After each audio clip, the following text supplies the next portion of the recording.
રાત્રે નક્કી કરીને હું તો કે કાલથી તો વ્લોગ બનાવવાના જ છે. હું તો ઉઠો બ્રશ કર્યું, બ્રશ કરીએ તો કરતાં વિચાર્યું કે હાલો ટ્રાયપોડ લીધો તો આજથી 5-6 મહિના પહેલાં. હવે એ ગોતો પહેલાં અને પછી શોધખોળ શરૂ કરી. હવે શોધખોળમાં બીજું બધું મળ્યું, પણ ટ્રાયપોડ હાલો નસીબ હારા હતા તો જૂની એક બેગમાંથી ટ્રાયપોડ નીકળ્યો. પણ હવે આજનો પ્લાન શું કરવો એ કરવા બેઠો, પણ કાંઈ હૂચતું નહોતું એટલે ચડી ગયો ધાબે. ધાબે 2-3 ઊંડા શ્વાસ લીધા, આમ તેમ વિચાર્યું કે શું કરવું, પણ કાંઈ આઈડિયા આવતો નહોતો એટલે કેમેરા રમતું શરૂ કર્યું. અને રમતું કરી નીચે ઉતરવા જતો હતો ઘરે જવા, ત્યાં પાછું યાદ આવ્યું તાળું મારવાનું રહી ગયું. સીધું તાળા ઉપર ઝપટ્ટો માર્યો અને તાળું લઈને પાછો આપણે નીચે ઘરે જવા નીકળ્યો. તાળું બાળું મારી વિચારતો હતો કે સારું કરવું હું. પણ હવે સરકારી કર્મચારીને તો એક જ આવડે, હાયર પોસ્ટની પાછી તૈયારી કરીએ એટલે ઉતરતા વિચારતો હતો કાંક નીચે જઈને વાંચીએ. સીધો ઘરે પહોંચ્યો કૂદકા મારતો. આ ઘરમાં ઇન્ટિરિયરનું કામ શરૂ કરાવ્યું હતું, પણ કંપનીએ ફ્રોડ કર્યું અને સારું કામ અટકાવી દીધું છે. હવે એનું કાંક કરવાનું છે એટલે કોઈ સારો લોયર હોય જ સલાહ આપજો. આવીને રાજેશ મિશ્રાની પોલિટી શરૂ કરી અને થોડું ઘણું નોટ્સ બનાવી. સેપરેશન ઓફ પાવર ને લિમિટેશન ઓફ પાવર, કાર્યપાલિકા ન્યાયપાલિકાના અને મુખ્યમંત્રી મંડળ ને એ બધા વિશે વાત હાલતી હતી. થોડું ઘણું નોટ કરી. આજે ઘણા દિવસે વહેલો ઉઠ્યો હતો, ગરમ પાણીમાં પગ બોળવાનું મન થયું. ઘડીક પગ બોળી અને સીધો તૈયાર થઈને ભાઈબંધને ત્યાં પહોંચી ગયો.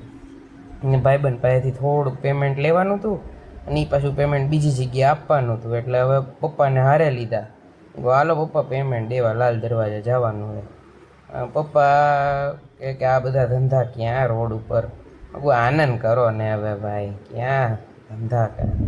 હાથમાં એમને આપી દીધો ટ્રાયપોડ, મૂક બધું શૂટિંગ ઉતારજો. એમને આનંદ આવતો હતો. વાહ, એક તો પાછળ સપોર્ટમાં બેઠા હે. પહોંચ્યા અમે સીધા લાલ દરવાજા પહોંચવા માટે નીકળી ગયા.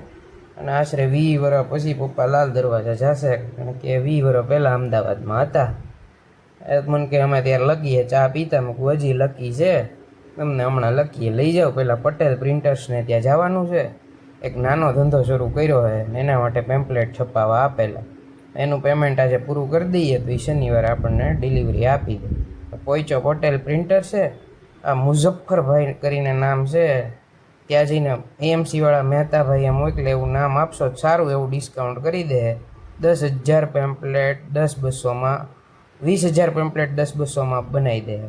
પછી પહોંચ્યા લકીએ પપ્પાએ એન્ટ્રી લીધી. કીધું બોલો મસ્કા બંધ ચા.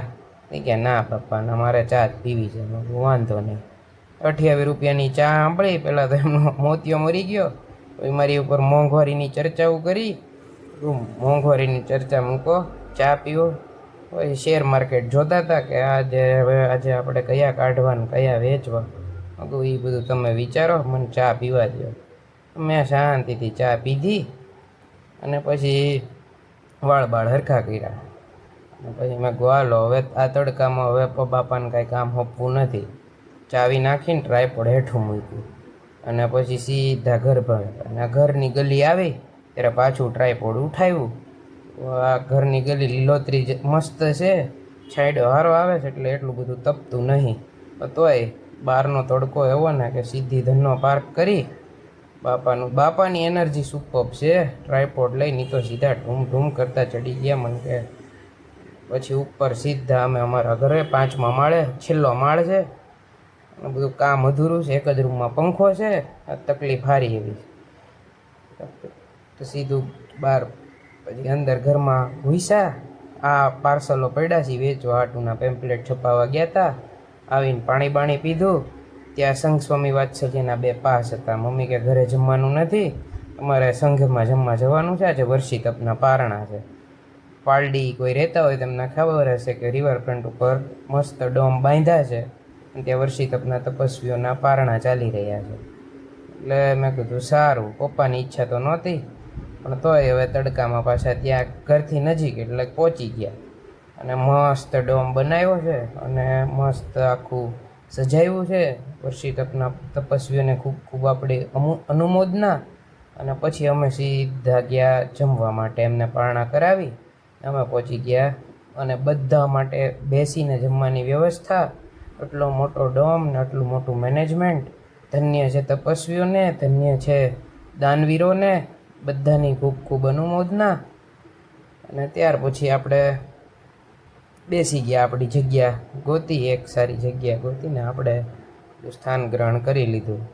અને જમવાનું પણ એકદમ મસ્ત, રોટલી, કેરીનો રસ, ઢોકળા, પાત્રા, ભાખરવડી, જલજીરા, છાશ, પાણી, મસ્ત 2-3 વાટી રસ પી અને હવે સખત ઘેન ચડ્યું હતું. કેમ કે જ્યારે આપણે ઉનાળામાં પહોંચીએ ને ત્યારે ખાવું ન હોય, પણ એકવાર શરૂ થઈ જાય ને જમવાનું તો એ કંટ્રોલ સારો રહેતો નથી.